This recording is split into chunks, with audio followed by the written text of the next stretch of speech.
Esti, esti, esti, esti, esti, esti, esti, esti. Us donem la benvinguda al Climate Talks, o Clima Talks, aquestes converses sobre el clima, coorganitzades per l'Ajuntament de Sabadell i l'Escola Superior de Disseny. Parlem de sostenibilitat, parlem de crisi climàtica i aquests temes tenen a veure absolutament amb tots els sectors. Potser fa molts anys hi havia la idea de que algunes coses escapaven al problema ambiental, que no calia potser treballar-hi. Evidentment, qualsevol activitat té un impacte. Qualsevol activitat consumeix molt o poca energia, matèries primeres i genera molts o pocs residus que després pot reutilitzar o no. Per tant, tota activitat té a veure amb això, aquests temes que estem parlant del clima i de la sostenibilitat. I avui precisament parlarem de 3 temes que en els últims anys s'hi ha treballat molt, però que hi ha uns pioners del tractament ambiental com els que tenim aquí avui per parlar en aquest podcast. Soc Xavier Duran, periodista científic de TV3, i avui m'acompanyen primer en Jordi Panyella Carbonell, que és un editor més, ell diu, a la cooperativa editorial Pol·len, perquè treballa juntament amb l'Ai de la Mar i la Cata. Pol·len Edicions és una petita editorial catalana ubicada a Sant Cugat del Vallès, que publica obres molt variades sota el paraigües del pensament crític i que va néixer dins de la impremta El Tinter, de la qual parlarem perquè era una de les pioneres en, precisament, impremta ecològica al nostre país. Nati Yesares és llicenciada en Ciències Ambientals per la Universitat Autònoma, amb més de 20 anys d'experiència en l'àmbit de la gestió de residus. És responsable de l'àrea de Medi Ambient i Projectes de Solidança des del 2009, on ha liderat els projectes d'economia circular amb impacte social desenvolupats per l'entitat. I la doctora Laura Talens Peiró és investigadora Talent del programa de captació de talent de la Universitat Autònoma, per tal que el talent no se'ns escapi, sinó que el puguem mantenir aquí i doni més fruits aquí, i és responsable de la línia d'investigació Gestió de recursos per a una economia circular del grup de sostenibilitat i prevenció ambiental sostenible, no sostenible, que també, sinó sostenible de prevenció ambiental a l'ICTA-UAP, l'Institut de Ciència i Tecnologies Ambientals. Molt bé, és enginyera química també per a la Universitat Politècnica de València i la Universitat CIDE i doctora en Ciència i Tecnologies Ambientals per la UAP i experta en economia circular. Jo he recollit algunes dades.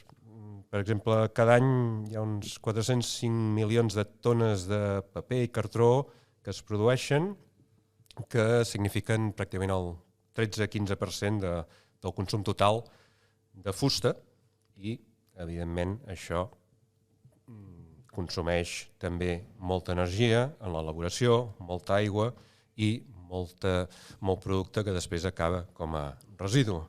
La Xina té 26 milions de tones de residus tèxtils cada any, però utilitza menys de 2,6 milions de tones de roba que mai és reutilitzada. És a dir, allò producte d'un sol ús, però en aquest cas del tèxtil. I al món es generen cada any uns 92 milions de tones de tèxtils com a residus. Finalment, una dada de telèfons intel·ligents, això que gairebé tots tenim a la butxaca. Entre el 2016 i el 2021 el nombre de subscripcions va evolucionar, va créixer d'una manera espectacular. El 2016 uns 3.600 milions de línies, diguem, de telèfon mòbil. El 2022 són 6.600 milions i el 2027 es preveu que siguin uns 7.690, és a dir, que no n'hi ha un per persona, perquè ja són 8.000 milions, però gairebé, i això va creixent. De tot això parlarem, perquè ens trobem en un problema de sostenibilitat, perquè cada vegada som més i utilitzem més recursos i també els hem de reciclar, reutilitzar, fins a reduir. Jordi, paper, tintes, processos d'impressió, grafisme, transport, com es pot reduir l'impacte ambiental en l'edició? Doncs mira, mireu, quan parlem de coedició estem parlant d'una proposta que en diem calcular, minimitzar i comunicar l'impacte ambiental del llibre en paper. Val? Del càlcul, minimització i comunicació, jo diria que el més important és el tema de la minimització. És a dir, nosaltres calculem perquè volem reduir. Abans deies, tota activitat té un impacte ambiental, exacte. No? El llibre ecològic no existeix. O sigui, el llibre té un impacte ambiental sempre negatiu, però té un impacte cultural que considerem positiu, per tant seguirem fent llibres, però intentarem minimitzar aquest impacte ambiental. L'Institut de l'Ecodició, del que Pollen forma part, som una entitat fundadora, vam elaborar amb el Centre Tecnològic Leitat de Terrassa una anàlisi de cicle de vida del llibre. Val? I doncs, en aquesta anàlisi de cicle de vida del llibre ens permet veure en quines fases tenim més impacte i prendre les decisions.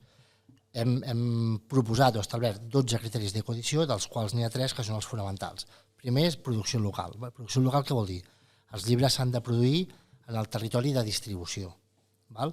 La distribució representa el 16,4% de l'impacte ambiental d'un llibre, doncs, si un llibre en català que s'ha de llegir a Catalunya estigués imprès, per exemple, a Eslovènia, duplicaria l'impacte ambiental. Si estigués imprès a un país asiàtic, el multiplicaria, o sigui, el multiplicaríem per 8. Vale? El segon criteri important és l'ús, o sigui, el paper, que és la matèria prima fonamental dels llibres, representa gairebé el 50% de l'impacte ambiental. Llavors proposem que s'ha de fer servir paper reciclat i o certificat FSC. Després podrem parlar de les certificacions de paper, però en el nostre cas, de Pollen, creiem que la certificació FSC és bastant ideal perquè estem proposant.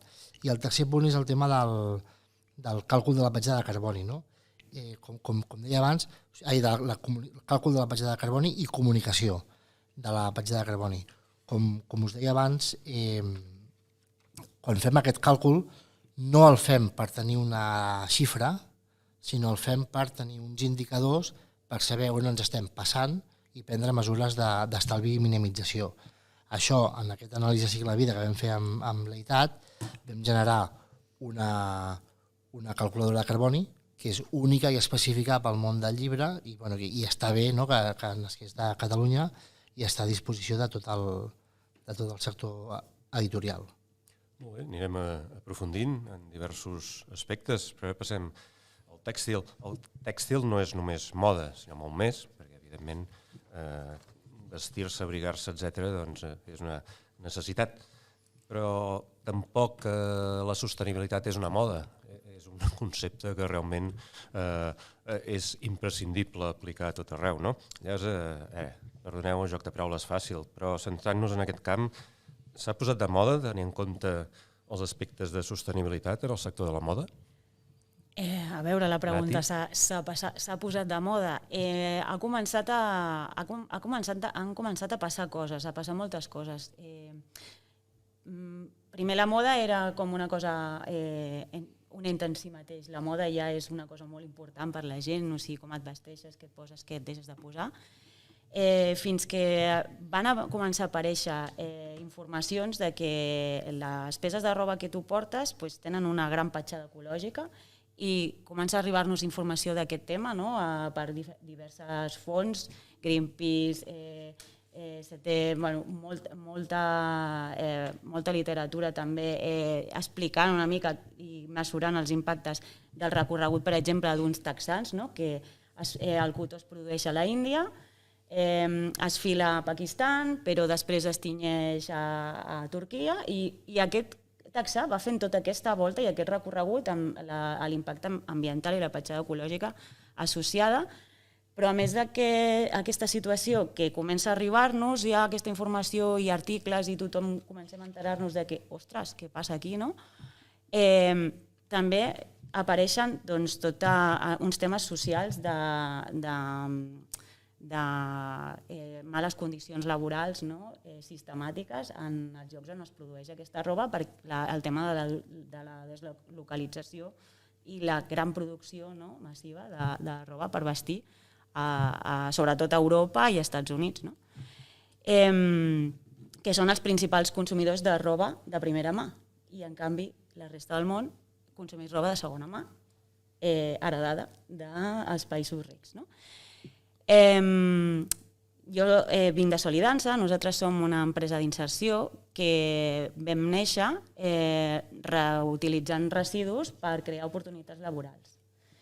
I a partir d'aquí és que nosaltres esdevenim experts en gestió de residus tèxtils i en el tema de la moda, perquè no era un tema nostre principalment, però clar, tenim botigues de segona mà, hem de ser una mica fashions, no? Perquè convença la gent que és un article de qualitat i apareixem en aquest context. No? Llavors nosaltres quan recollim residu, no? Del residu que genera la ciutadania, el triem i intentem fer el millor que podem amb aquest residu. I ens trobem amb moltíssimes barreres, sobretot barreres de... Això no tot el que es produeix es pot reciclar. I acabem exportant una altra vegada molta quantitat de residu o no residu, perquè també és roba reutilitzada, no? Aquest consum dels països menys afavorits. No? I amb una part del tèxtil que no es pot recuperar de cap manera i una altra que també s'exporta pel seu reciclatge. I és com, estem com una mica atrapades, no? en aquest circuit de què podem fer i com podem solucionar. I, a més, només recollim un 11% del residu que genera. O sigui, amb l'11%, que és molt poc, perquè mínim hauríem d'arribar a un 60% de recollida selectiva, no? Segons el que tenim establert, amb un 11% que es recull, a més, no està molt resolt tot el tema del reciclatge després que es pot fer amb aquest residu. I transformar el residu de manera circular en fil, a Europa es fa amb un 1% del que es recull. O sigui, del que es recull. Hi ha molts temes. Per tant, hi ha una necessitat, no? De cop apareix aquesta necessitat de repensar tot el sector de la moda en si. Ja no el tema del reciclatge només, sinó tot com s'està produint, el volum de producció i... Tot factors econòmics, socials, fins i tot geopolítics en alguns casos, i també coses pràctiques com perquè no recull prou aquí, no? Però ara anem als mòbils, perquè abans dèiem això dels 6.600 milions de telèfons intel·ligents, no sé qui els ha comptat, però la dada aproximada és aquesta, i que un nombre que augmentarà, i que, tot i que ens sembla un aparell molt quotidià, senzill, petit, etc., ja té una sèrie de components molt diversos, materials molt diversos, alguns que són elements no gaire presents a la natura, alguns no és que siguin escassos, però sí que no n'hi ha molt, i també està a certs llocs concrets, la seva explotació comporta problemes, etc. Tenint en compte tot això, es preveuen uns quants milions més de telèfons intel·ligents, això és sostenible? Clar, amb tot el que has explicat, clarament aquesta tendència a incrementar aquest nombre de dispositius ens aboca, no? A un consum més intensiu de materials, més intensius d'energia. A més, aquest tipus d'aparells hem de tenir en compte que tenen una vida útil bastant curta, és a dir, que realment els tenim a les nostres mans 2-3 anys.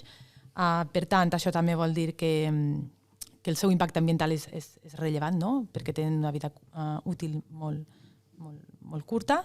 A més, se'n reciclen poc, em dirien que se'n reciclen d'entorn a un 15-20% màxim.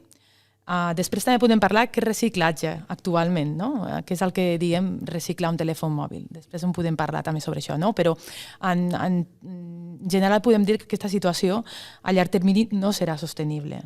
No serà sostenible. Com apuntaves abans, hi ha estudis que ja parlen que al 2025 hi haurà un telèfon i mig per persona al món, i aquesta xifra és el doble que el 2010, és a dir, aquest increment que apuntaves ja inicialment és un increment exponencial. Clar, no podem negar l'avantatge i la utilitat que ofereixen aquests telèfons intel·ligents, i en part sí que és cert que han contribuït a la desmaterialització que parlàvem abans del producte, perquè hem reemplaçat dispositius com rellotges, despertadors, càmeres fotogràfiques. Avui en dia el telèfon permet totes aquestes funcions i per tant sí que és cert que ha contribuït a això. Però per altra banda cal entendre que aquests dispositius que tenen un grau tecnològic molt elevat requereixen el que dèiem abans, un consum de materials i energia molt alt, Hi ha alguns estudis que parlen que un xip d'un gram requereix 1.700 vegades el seu pes en materials i energia, i hem de tenir en compte que un xip amb un telèfon és molt poc, vull dir, una placa, diguem, electrònica, podem tenir molt més aquests components, i per tant el que dèiem abans, no? Que aquesta sostenibilitat de la tecnologia està una mica en entredit, no? Perquè realment el que veiem és que a llarg termini realment no podem assegurar, no? Que puguem tenir tots aquests dispositius amb la facilitat i accessibilitat que tenim avui en dia. Anem aprofundint en els diversos aspectes, però clar, jo buscant alguna informació abans del podcast, perquè a més segur que molta gent ens està escoltant per un telèfon mòbil, per tant és obvi que l'ecoedició de llibres que consciencien doncs, tindrà un impacte cultural positiu, com ha dit en Jordi, que reciclar roba doncs, té un impacte social positiu i enviar-la doncs, a països menys afavorits, i que el mòbil doncs, també, a veure, en molts casos també resol algunes necessitats de comunitats aïllades, etc., permet difondre aquest tipus de missatges, però hi ha empreses que anuncien un mòbil sostenible, eco-friendly. Això existeix, Laura? A veure, aquí el que ens hauríem de preguntar és exactament què volen dir amb la paraula eco-friendly sostenible, no? Perquè sí que és cert que algunes empreses han començat a adherir-se i han començat una mica a buscar la traçabilitat, no? Intentar entendre millor d'on provenen alguns dels materials que utilitzen amb la part electrònica, no? I comencen a aparèixer alguns segells de comerç just, amb el cas, per exemple, de l'or, i sí que hi ha empreses que estan fent aquesta evolució i fent una aposta, no? Per fer un disseny més modular d'aquests dispositius per tal d'afavorir una mica la vida útil que parlàvem abans d'aquests dispositius, però sí bé és cert que encara queda molta feina per fer, no? Per tant, sí que és cert que comencen a aparèixer alguns segells que ens poden dir que un telèfon és més sostenible que un altre, però diguem-ne que el telèfon 100% sostenible no existeix, no? Perquè, com deies tu bé abans des de l'inici, tota activitat socioeconòmica que generem genera uns impactes ambientals. Per tant, això de que alguna cosa sigui 100% sostenible no és real, no? I quan a la roba, el tèxtil en general, no només que anomenem moda, no? Clar, el consum responsable en part també se'ns diu és consumir menys, clar. Això de tenir una roba que et poses una vegada i la tens a l'armari o la dones però no la fas servir més, evidentment no és ambientalment molt positiu, no? Però també hi ha els tipus de teixit, no? Com aquest exemple que posaves del fil i del tenyit, del color. Què hauria de tenir en compte un consumidor conscienciat sobre el tipus de tèxtil més sostenible, el tipus de teixit, el tipus de roba? Hi ha alguns consells bàsics? Bueno, actualment hi ha algunes marques de roba sostenible amb diferents propostes, no? Des de cotó orgànic, conreat molt proper, que aquest és com el més car, no? Perquè s'ha fet... O sigui, el que pagues de sou a la persona que està fent la teva roba influeix en el preu després de compra, no? Llavors, al final, només la gent que té molts diners pot pagar, diguem-ne, una compra ètica, no? Actualment. Llavors queda com també molt limitat, però existeix un cotó de molt alta qualitat i conreat de manera orgànica, amb menys pesticides i tal. I després hi ha tot el tema de reutilització i roba de segona mà, que és desmaterialització d'alguna manera, o aprofitar un recurs que ja està circulant en lloc de llançar-ho. Doncs això és el que nosaltres fomentem i el que intentem també que s'estengui una mica, perquè ja hi ha molta roba posada al mercat. I després també propostes d'incorporar fil reciclat, perquè hi ha certa indústria de reciclatge, encara existeix indústria amb capacitat per fer filat reciclat a Catalunya, hi ha algunes parts d'Espanya, i hi ha teixits, nous teixits que es poden fer amb un percentatge de fil reciclat, que això és molt interessant per propostes apostes més de futur, més globals, no? Perquè clar, la producció de roba és tan gran, no? En els últims 15 anys comenten que s'ha duplicat el volum de roba posada al mercat, no? La roba és el nostre concepte, sobretot a Espanya, és fast fashion, no? Molt impulsat per les marques així més líders d'aquí. I aquest fast fashion es sustenta en que la roba circuli de manera molt ràpida i moltes col·leccions, no 2-3 col·leccions, sinó no sé quantes, 4-5 col·leccions a l'any, i llavors hi ha moltíssima i poca durabilitat de la roba, amb baixa qualitat, i es genera molt abans el residu i es malbarata abans el producte. Llavors, per revertir això s'ha d'incidir en peces que en el disseny es tingui en compte la durabilitat de la peça. Són peces més cares perquè s'ha invertit més en la seva confecció, en el seu disseny, i aquesta també és una altra opció de compra pels consumidors. Hi ha molta informació en algunes fonts així com Moda Sostenible Barcelona o algunes webs així que pots trobar guies de compra més alternativa en aquest sentit. Però sí que és cert que no és l'opció més assequible a tothom, no? Moltes vegades. Sí, gràcies, Nat i Sares, perquè és curiós que alguns pantalons són més cars si estan estripats que si no, no? Això també és una cosa que a mi em crida l'atenció, però bé, clar, tu has parlat de teixits, cotó sostenible, etc. Clar, la matèria primera que sigui realment ecològica és una cosa molt important. En el camp de la impressió i l'edició, Jordi, teniu realment prou producte sostenible, ecològic, tintes o que sigui, perquè no sé quin pes, si és que hi ha dades, té avui al món o a Europa o a Catalunya l'ecoedició respecte al total, no? Però hi ha prou oferta per tirar-la endavant? Jo diria que el que és molt rellevant és que dels 3 criteris que he dit abans, no? Producció local, ús de paper certificat FSC, reciclat i certificat FSC, i càlcul i comunicació de la petjada de carboni, la immensa majoria de les editorials, almenys les catalanes, les 2 primeres condicions ja les compleixen. Totes imprimeixen a Catalunya, o sigui, a Catalunya hi ha un parc gràfic molt important, i la majoria tenen a l'abast el paper reciclat i el paper certificat i també l'estan fent servir. Els hi falta el punt de comunicar-ho. A nivell europeu, jo diria que, per exemple, Penguin Random House, que forma part del grup Bertelsmann, és una gran editorial que té una política ambiental que coincideix amb la nostra, o sigui, producció local, paper FSC, i en comptes de càlcul de la petjada de carboni, tot i que ho estan pensant, però de moment no ho comuniquen, però sí que estan mirant molt el tema de la distribució. O sigui, afinar molt que el producte, en aquest cas el llibre, no faci viatges d'anada i tornada absurds. A nivell d'Amèrica, o sigui, Penguin Random House, a Mèxic, Argentina, Colòmbia, hi ha pres mesures molt rellevants, i després hi ha editorials com Argentina, a Colòmbia, a Costa Rica, Mèxic per descomptat, que tenen molt interès en aplicar aquestes mesures.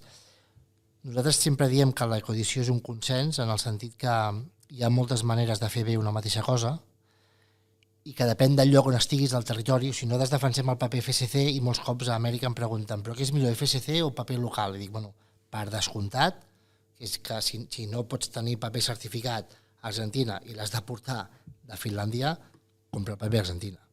O sigui, el que no té cap mena de sentit és vaixells transportant tones de paper blanc o reciclat o paper imprès en forma de llibre amunt i avall amb la tecnologia que tenim avui.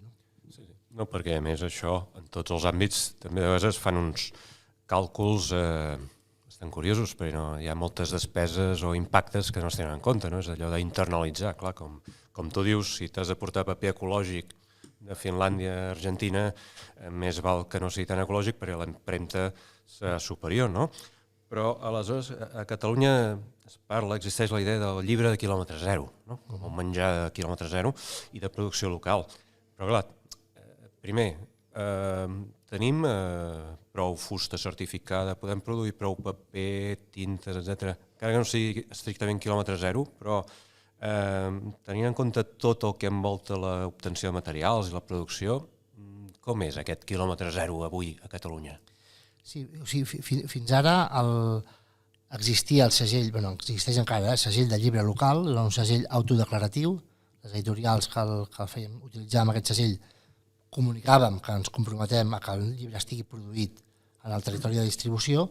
Ara aquest segell s'incorpora en el segell de l'Institut de l'Ecoedició, que sí que verifica per una entitat externa aquest compromís. Estava centrat en la producció del llibre. Tenim un problema, que és el tema de que el paper, tot i que certifiqui l'origen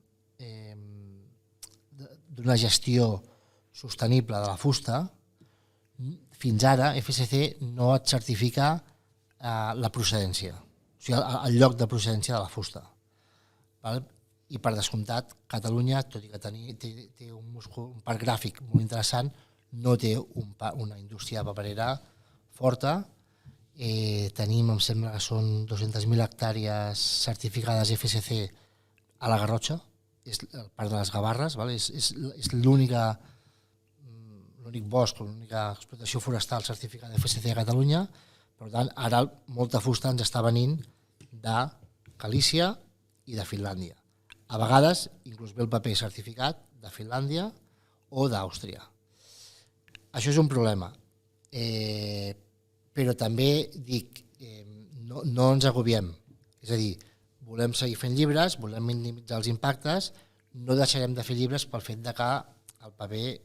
O sigui, si hi hagués indústria aquí, hauria de venir d'aquí, no? Però si no n'hi ha, o sigui, que vingui del lloc més proper.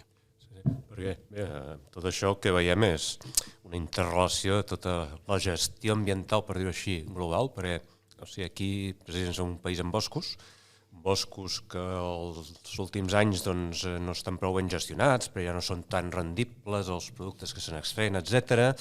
Això comporta riscos d'incendis, comporta menys alimentació d'aqüífers i, per tant, disponibilitat d'aigua, i en canvi hi ha forats potser de producció de cert tipus d'arbres i, per tant, cert tipus de fusta i una indústria de paper associada. O sigui que tot això també afavoreix ambientalment i econòmicament.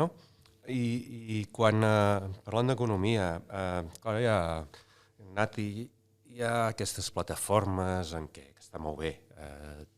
Tu et canses, d'un abric i el poses allà i li vens a algú per un preu molt baratet, tu te'l treus de sobre, tens uns quants euros i l'altra persona es compra una roba que encara està bé per un preu menor, es pot canviar, comprar de segona mà, hi ha fires, etc.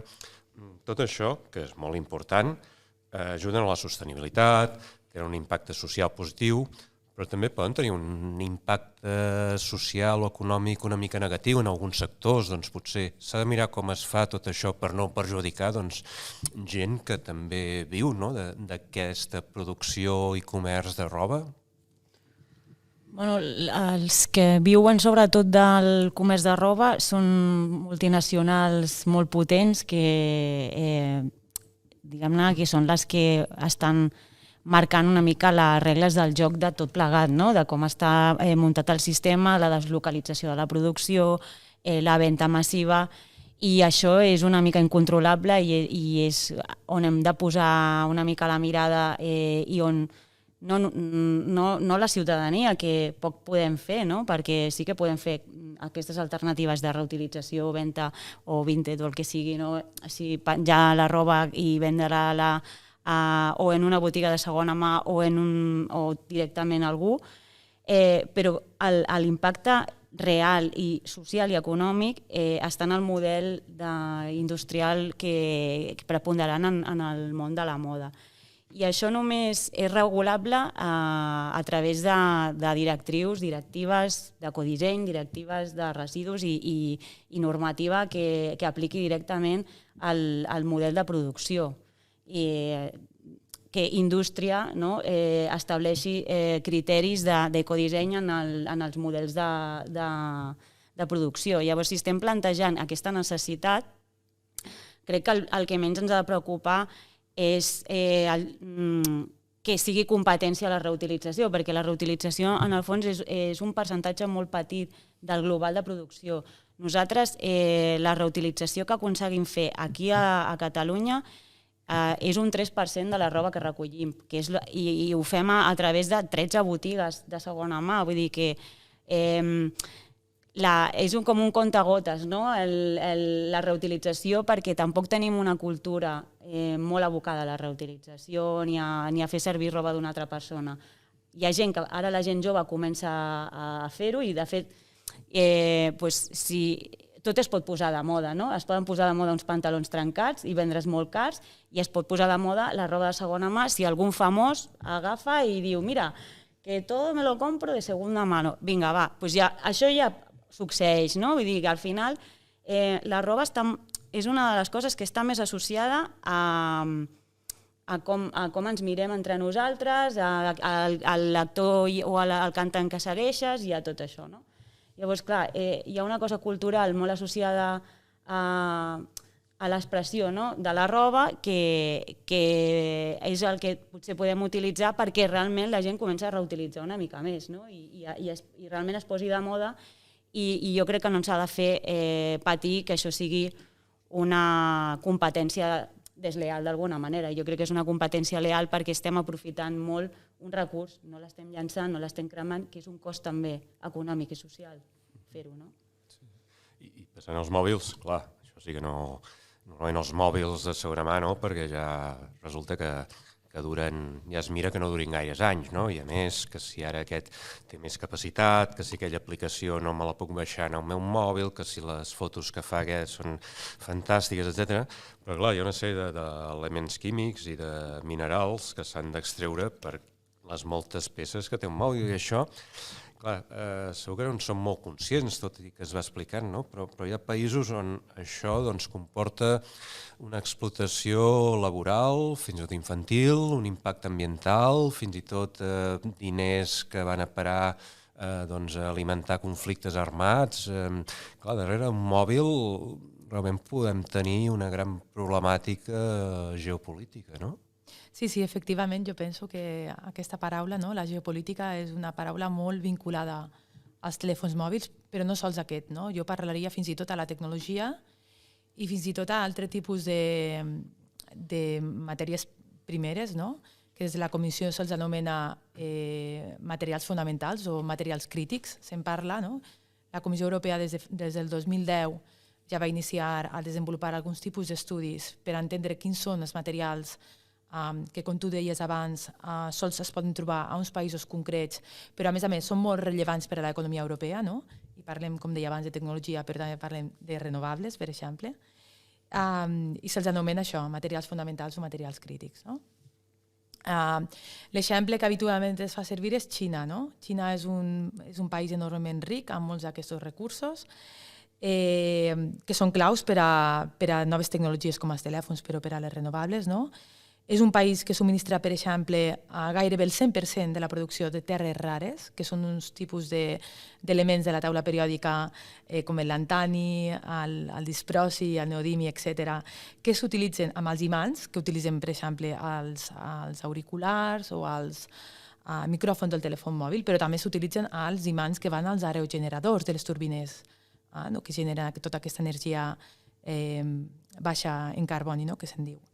Però també subministren materials com l'indi, el 57%, el 70% de gal·li o el 60% de germani, que contenen els LEDs, que són totes aquestes llums de Nadal que ara estem posant als carrers, però també a plaques fotovoltaiques, que és altre tipus de tecnologia. Per tant, com tu bé deies abans, aquests països són molt rics amb aquests recursos. El problema és que tenen unes regulacions ambientals i també, diguem, fins i tot social, molt més laxes que a territoris com Europa i, per tant, generen uns impactes importants. Impactes a nivell, per exemple, paisatgístic, perquè en molts casos, per exemple, en el cas de Xina, hi ha aquesta mina Bayanovo, que té entorn a 50 quilòmetres quadrats d'extensió. Això vol dir la meitat, penso que l'àrea de la ciutat de Barcelona, i gairebé 1,5 punts la ciutat de Sabadell, on ens trobem actualment. I això és un forat obert al cel, perquè aquestes mines són mines que estan totalment obertes i té un impacte paisatgístic important, però també un impacte ambiental, perquè durant l'extracció i el processament d'aquests minerals estem utilitzant uns àcids no? Com són clorhídric, sulfúric o fins i tot cianur, i això genera un impacte a la fauna i a la vegetació que hi ha allà, però a més tot aquest impacte social, no? Perquè les condicions laborals són molt baixes, les garanties de la gent que hi treballa també. I per tant això és important, que jo crec que a nivell de ciutadania ens anem conscienciant que aquesta fàbrica d'elements que portem a la butxaca, que es diu un telèfon mòbil, amaga molts impactes, no? Socials i ambientals al darrere. Sí. No, i a més hi ha aquests impactes. Clar, parlem del telèfon, és un conjunt, no? Però m'he de pensar en les bateries. Les bateries són no només pels mòbils, sinó per molts aparells que fem servir, no? Tu quan deies pales d'aerogeneradors i imants, clar, petits electrodomèstics, ens electrodomèstics o parcs eòlics, clar, també de vegades anem a pensar que, bé, com que és energia eòlica, ja està, no? Hi ha molta cosa al darrere que té molt menys impacte que, evidentment, utilitzar petroli, carbó o gas natural, però el té, no? I sobre això, energia, d'una banda, les bateries dels mòbils són un cas molt especial, i després, això que dius, no som conscients del que hi ha, clar, estem acostumats, bueno, és tan fàcil fer una trucada, que estàs molta estona, envies un WhatsApp, un missatge, no sé què, clar, això, encara sigui poc, té un impacte. Per poc que sigui una trucada o un WhatsApp, les emissions que produeix són poquíssimes, però milions i milions o milers de milions de trucades i de WhatsApps que potser diem bé, ja ens veurem, i l'altre diu sí, i l'altre diu d'acord, i no acabes mai, perquè no saps si has d'acabar dient sí, d'acord, o ja ens veurem, o què, i tot això són petites emissions multiplicats per milions, no? Sí, a mi m'agrada parlar de que els aparells, en el cas del telèfon mòbil, podem dir que és un aparell que té una dualitat, no? Per una banda hi ha el que seria el hardware, no? O el maquinari, que és l'aparell que tenim a la mà, però per altra banda està tot el software que hi ha al darrere, no? I això implica doncs, tot això que s'anomena núvol, i això al darrere són materials i energia de nou, no? Són tots aquests servidors molt grans que fins i tot s'estan intentant, hi ha alguns projectes de recerca que estan intentant fins i tot enfonsar aquests servidors a sota del mar. Hi ha un cas d'estudi al nord d'Escòcia, penso, per veure de reduir el consum energètic d'aquests servidors, que és molt bèstia, no? Antes parlàvem de l'empremta ambiental, jo no sé exactament quants grams de CO2 emitim amb un WhatsApp, però sí que tinc una xifra d'un correu electrònic, que també és que estem també molt habituats, no, a utilitzar. Doncs per cada correu electrònic està calculat que emitim 4 grams de CO2 i si adjuntem un arxiu podem arribar a 10 cops més, és a dir, 50 grams de CO2 per cada correu d'aquests que fem servir. No? Per tant, sí que per una banda està aquest impacte ambiental que no veiem, no? Que és més vinculat al software i més al emmagatzemament de dades que fem servir, i per l'altre, a nivell de maquinari, doncs, òbviament, tot el que comentàvem abans, i en el cas de les bateries, per exemple, un dels problemes que estem veient, no sols amb els telèfons mòbils, però també amb els vehicles elèctrics, que és altre tipus de sistema que estem analitzant a l'ICTA, doncs veiem que tot el tema del disseny, no? De com aquesta bateria queda integrada dintre d'un dispositiu, és superimportant, perquè si aquesta bateria no la podem extreure per reemplaçar, etc., doncs estem limitant totalment, o sigui, estem tirant al FEM tot el dispositiu, no? I per tant aquí és on s'està també començant a fer més incidència. El 2021, des de la Comissió Europea, ja es va prendre un pas inicial.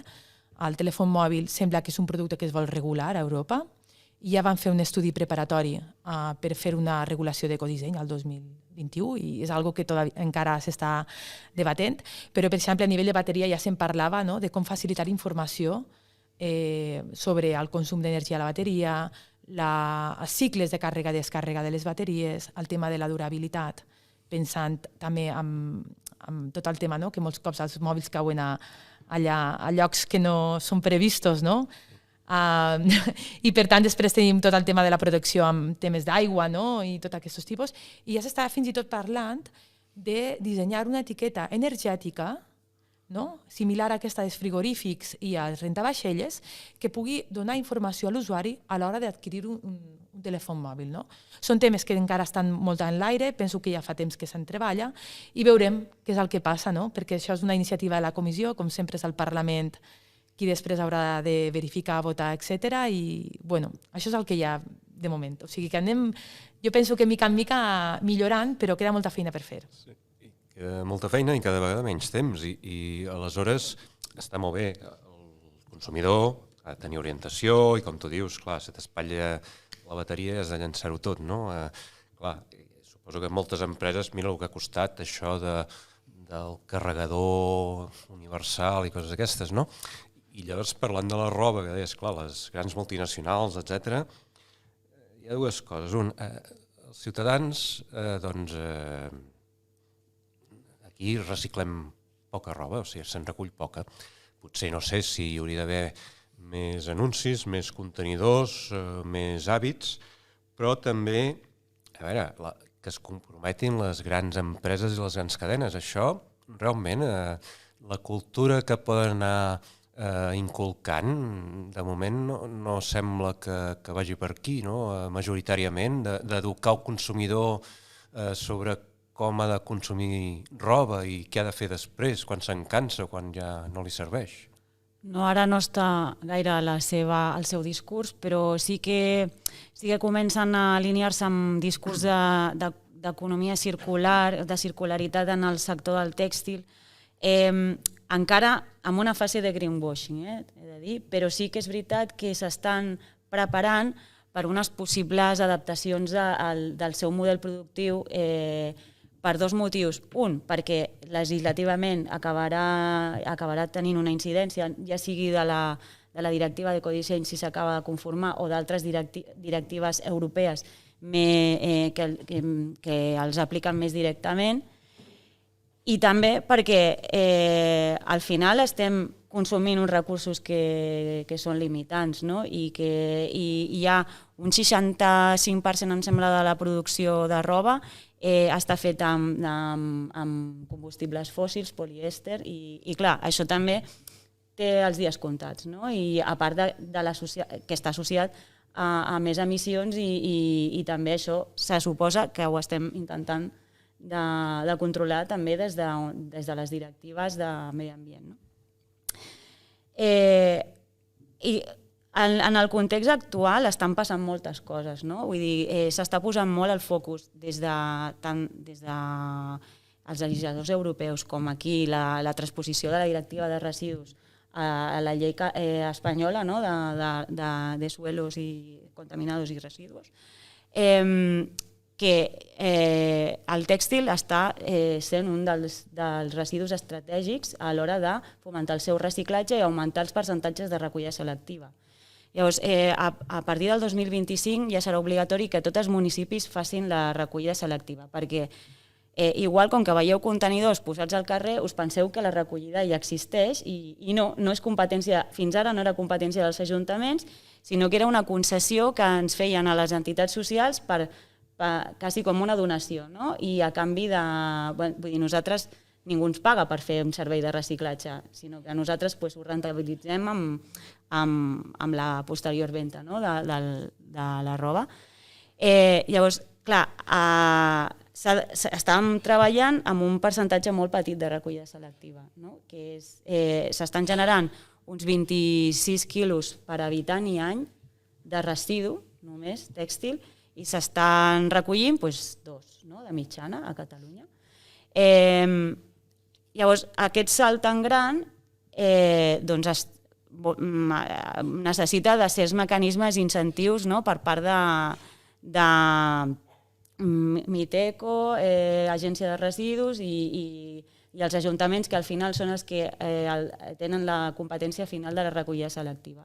I això, aquest context està canviant i això també afecta a les empreses que produeixen, a les marques de moda, perquè un altre dels mecanismes que ha d'afavorir un canvi en aquest sector és la creació d'un sistema de responsabilitat ampliada del productor, que vol dir que el qui contamina paga, per tant, qui ha provocat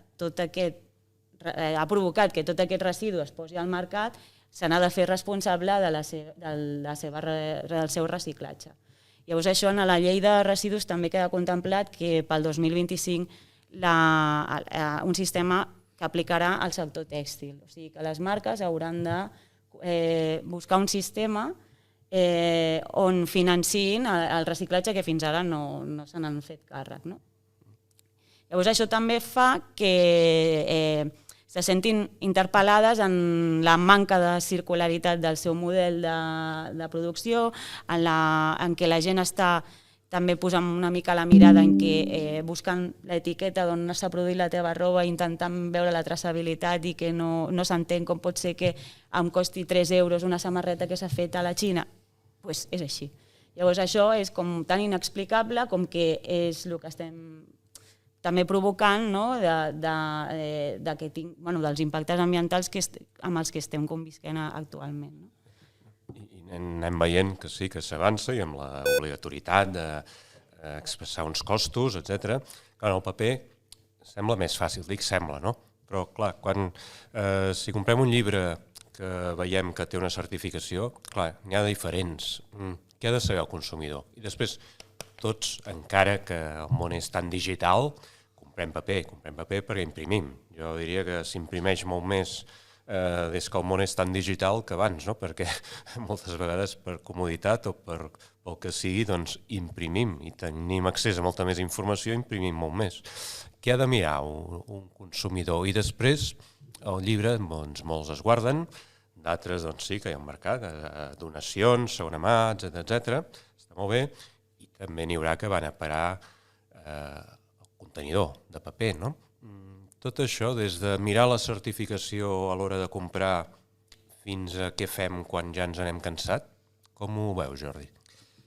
Sí, no, jo ara us intentaré explicar 3 coses. Una és, què s'ha de mirar? Jo crec que bàsicament, així com en la roba, tèxtil, inclús l'alimentació, el greenwashing és una pràctica molt bèstia, i sempre hi ha hagut una certa desconfiança, no? Si Zara presenta una línia de roba sostenible, és raro, no? En canvi, el món del llibre té un prestigi, perquè és transmissió de la cultura, que no et diré que tothom ho faci bé, per descomptat, però que ens guardem molt de com fer les coses. Jo diria que buscar el segell de paper certificat FSC, a partir d'ara ja buscar el segell de llibre coditat que ofereix l'Institut. Això té la gràcia que hi ha una entitat tercera independent que verifica aquest compromís. Doncs jo crec que la persona lectora també té aquesta possibilitat de veure qui està verificant allò. Ha de defugir de textos de aquest llibre s'ha imprès en paper considerat ecològic, o sigui, mateix, paper ecològic no existeix. Existeixen els tomàquets ecològics, existeix el cotó ecològic o orgànic, però el paper i els llibres i les tintes no són ecològiques. Després, abans, quan us volia comentar el tema de l'impacte ambiental, dels llibres, en comparació també amb la digitalització. O sigui, per exemple, jo sé que Pollen Edicions, l'any 2021, vam fer 14 títols i vam imprimir 13.000 exemplars, de diversos formats, etc. Però en total vam emetre 15 tonelades de CO2 a l'atmosfera. Això equival, amb el que has dit de l'impacte ambiental d'un mail, equival a 300.000 mails amb adjunts. Això equival a 8 hores de consulta de Google, perquè, segons els càlculs de la Joana Moll, cada segon de consulta a Google emet 500 grams de CO2. És a dir, tota l'activitat productiva de Pollen equival a 8 hores de mirar Google.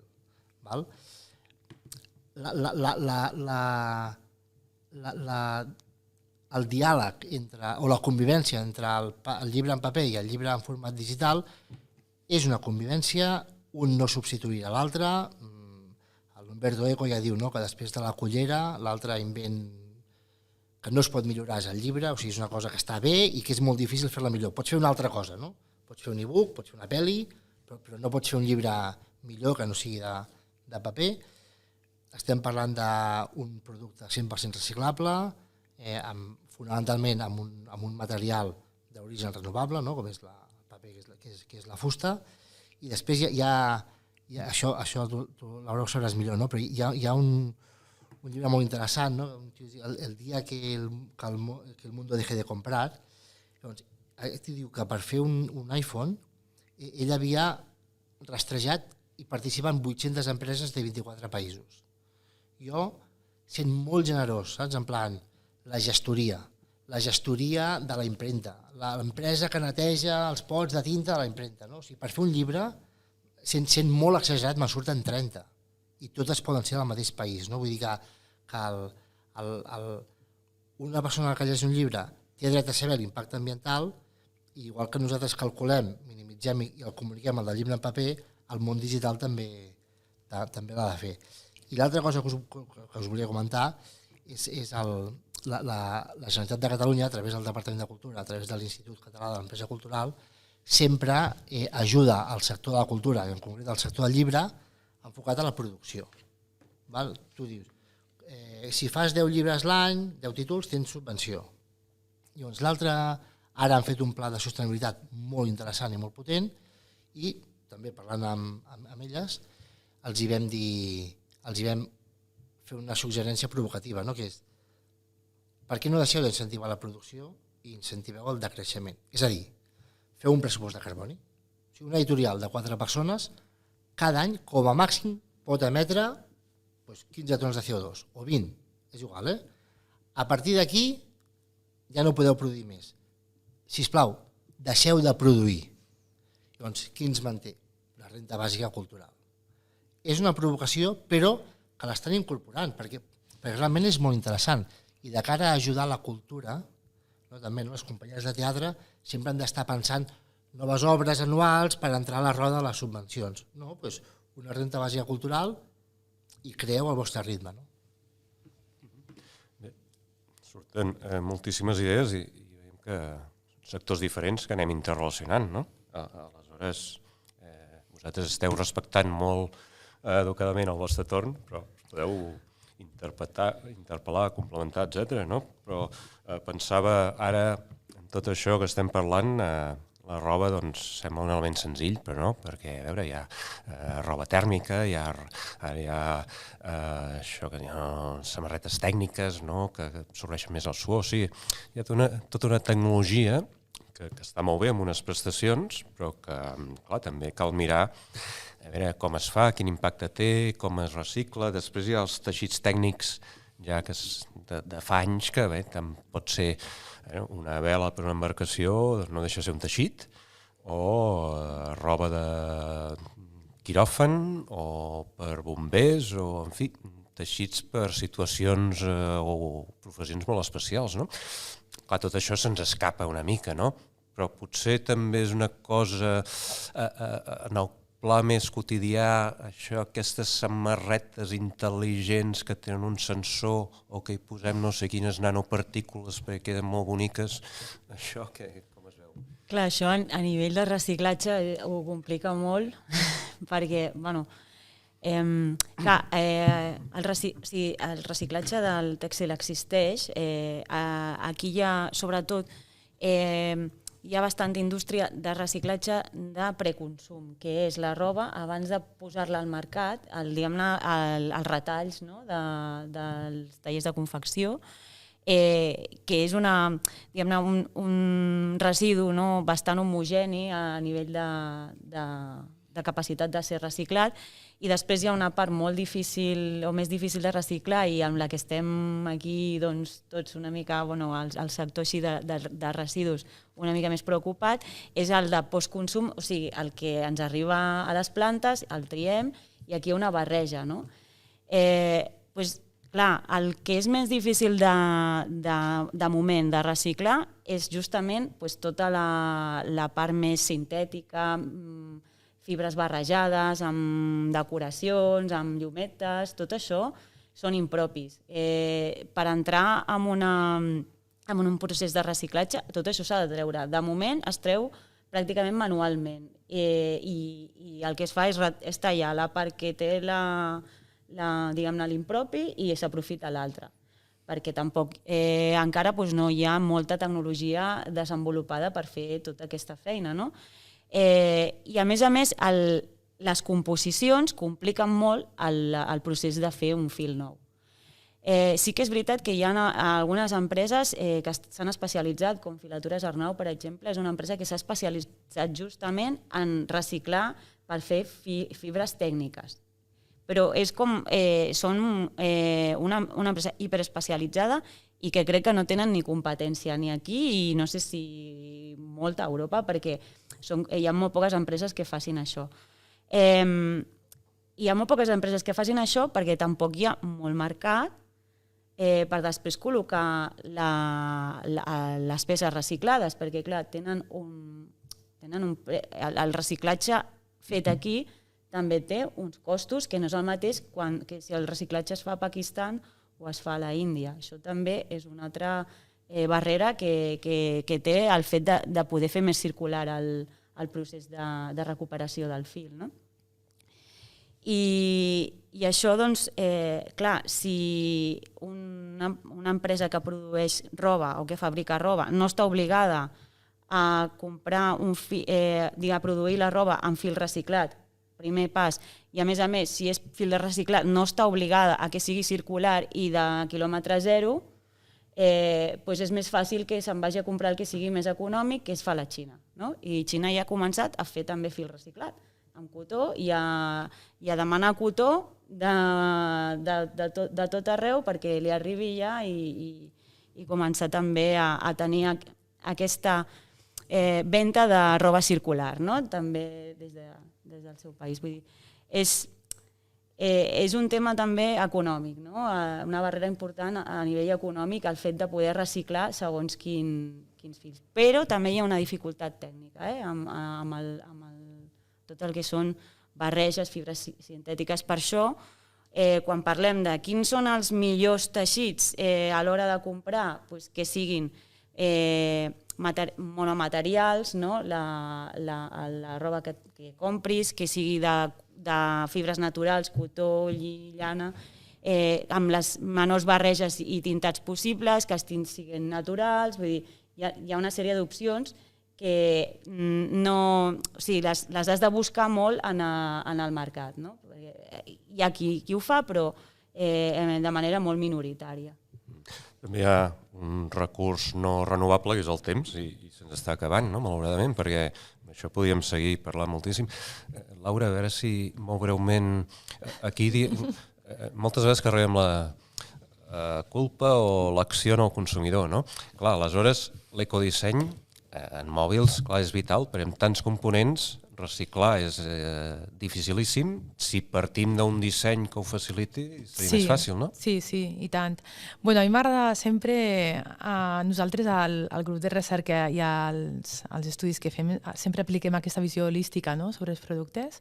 És a dir, no centrem en la producció, sinó que també tenim en compte totes les etapes inicials, d'extracció de materials i producció. I, per tant, amb aquesta visió a la ment, és clar que l'usuari o el consumidor està realment al final d'aquesta cadena de valor o d'aquest cicle de vida de productes. Per tant, la seva responsabilitat ve més en un punt del temps, diguem, molt més tard, que realment tot el que són les empreses de producció o d'extracció d'aquests materials. Abans, com comentàvem abans, no sabia això de que hi havia aquesta quantificació de no sé si has dit 300 o 3.000 proveïdors, no? 800. 800 proveïdors de materials a un telèfon. Realment és així. Nosaltres a l'ICTA estem intentant des de fa un temps generar una base de dades per intentar entendre quins són els materials que estem utilitzant a l'electrònica, perquè hi ha molt poca informació amb això. I per tant, si no som acurats a l'hora d'entendre quins són els materials, no podem quantificar quin és l'impacte ambiental, quina és l'empremta de carboni que tenen aquests materials.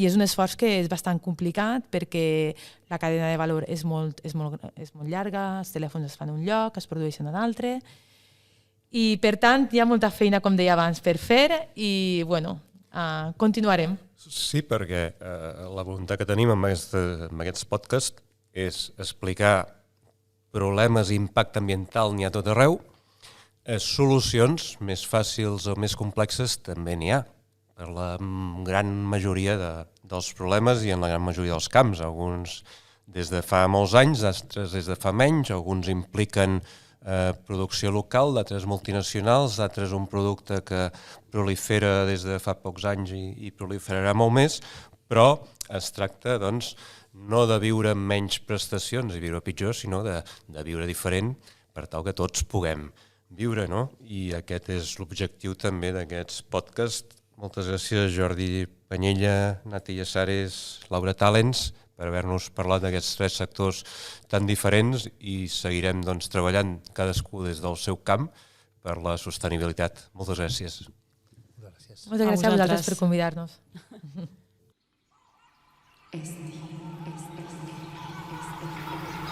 Este.